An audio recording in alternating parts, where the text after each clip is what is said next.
Hey guys, wanna know how to generate ideas using AI in Taskade?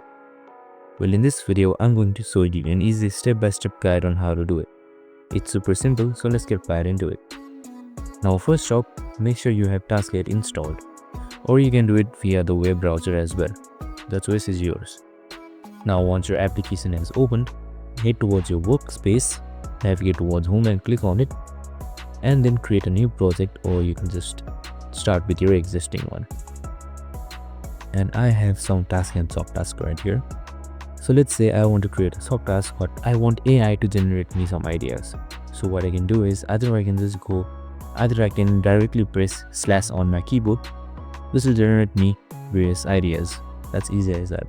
And another way is right here you can see agents. So make sure you are on the table tab right here in the default view, and head towards your agent and click on this soft task right here. You can create an agent right here, so click on it and you can just give it an idea.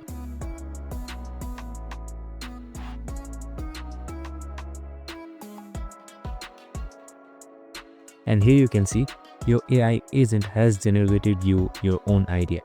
You can just simply press create and launch agent, and there you have it. You can just edit it or do anything that you like, and click on preview once, and here you can see you can start conversation and stuff and edit it as you want. I hope this video helped. If it did, make sure to like, subscribe and tune in with us for more related videos. See you in the next one.